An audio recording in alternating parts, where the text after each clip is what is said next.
Firstly, as you're all aware, I think the session 3 is looking at equitable access to India's natural resources, water and terrestrial ecosystems for all. And I think the 4 questions which Dr. Khosla had said are flashed in front of you. That is for the audience as well as for all of us who are going to be sharing our thoughts so that we can focus ourselves onto the key issues related to the subject. When I was looking at coming down and speaking on this session, I said, let me just look at some of these things when you browse the net, and there was a book which I had got from DNV, which talked about challenges for the future in a perspective of 2025. And I think he said few issues which are relevant, I'd just like to highlight quickly.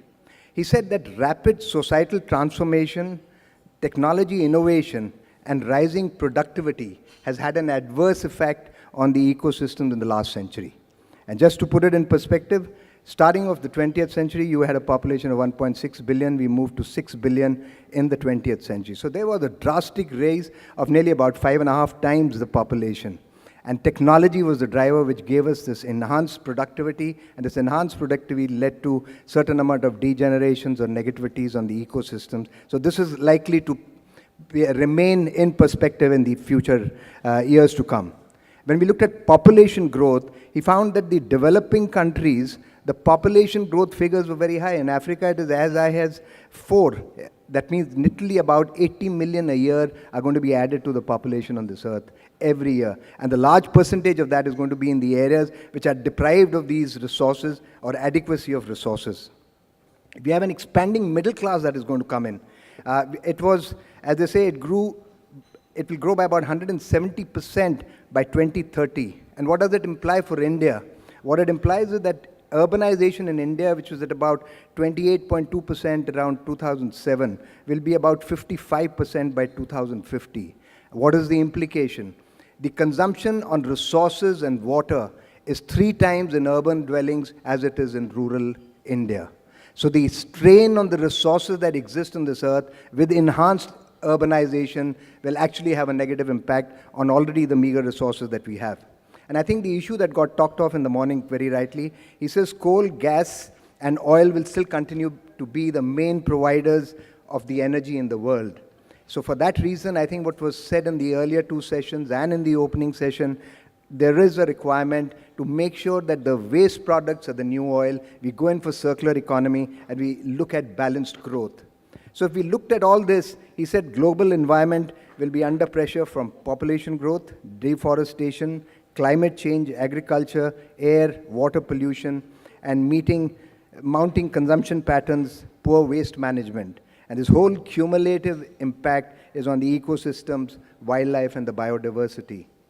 Just to share, it says that the biodiversity and species are on a decline. As far as the terrestrial species are concerned, it is about 39%. Freshwater species are reducing by 76%. And I think the marine species, again, by about 39%. So when you look at this whole ecosystem that is going to get changed, we've got a problem on our hands. And I said, when we look at India, India has 18% of the world population, but 4% share of the fresh water. Now, when we look at fresh water, so if we looked at water resources, I just wanted to just share with you, as far as some figures which I again looked at, in developing countries, the resource efficiency, when we're talking about, when looking at water efficiency, I think there is tremendous amount of wasteful usage of this asset. 80 to 90% of this goes for agriculture and 5 to 12% for industry. So literally speaking, the strain on water resources is very enhanced till we look at policies which are more resource efficient. As far as India was again considered, if you look at the figures of 2016, we had 256 districts which were drought affected last year and 302 which were deficient of rainfall, irrespective of what a good rainfall or we had a good monsoon in 2016. But these are the figures. So when we look at the figures and the question that we are looking at, one of the issues has been flagged is that in the last 3 conferences that we have had, when we looked at food, water, forest, lands and soils, we came up with a lot of initiatives or issues that got flagged. Are those policies, this particular session would relook at all those recommendations to see if they are in perspective. Do we need to modulate them? Do we need to recommend changes? And I think I would just like to leave a few more thoughts. Why do we need policy changes? I think water pollution by the use of agrochemicals, intensive crop cultivation. I was given this figure, 40,000 liters of water for 1 kg of finished cotton. And I think last year when we were there, somebody talked about growing rice in the areas of Punjab requires and consumes nearly 3,000 liters of water for 1 ton of rice that is grown. Whereas when you look at the northeast or in the south, the natural water systems and the ecological pattern does not require any strain on the groundwater resources. So maybe we need to look at those things in a different manner. One of the issues which came out in one of the previous conferences, which Dr. Khosla had said, I think high-pressured water available 24/7 ensures lower consumption than rationed low-pressure supplies within the cities. So maybe we need to relook at the methodology in the policy directives of how water should be provided to the urban population. The issue of data veracity, the cropping pattern, as I said, are all issues which will have to be relooked at. When we look at the areas as far as the good and the bad of what has happened, going by the experience of what we saw in the army, when you come to Bundelkhand, you're shocked to see the abject poverty and a dismal availability of this water resource, which is so critical for all. And when you go to Assam, there is adequate water, but the pollutants in that, the high iron content is terrible for the system. So it's a healthcare hazard.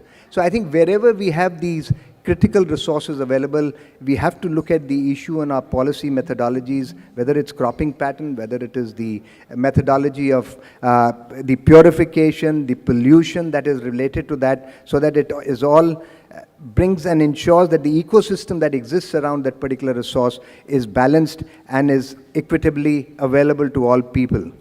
I was also reading a few months back, I think it always happens when the start of summer comes up and drought starts hitting the nation. We have this particular village in Maharashtra where we talked about water wives, because I think the water that has to be collected is from so far off distances that there's polygamy allowed in that village, so that there are women who can carry water for the household to sustain itself. So it is extremely shocking that we are going through this terrible, inequitable distribution of this critical resource.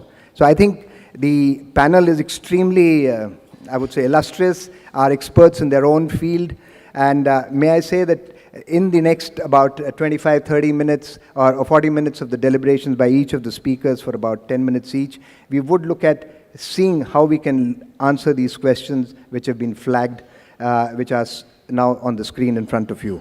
With this, may I kindly request our first speaker to please come up and share his view.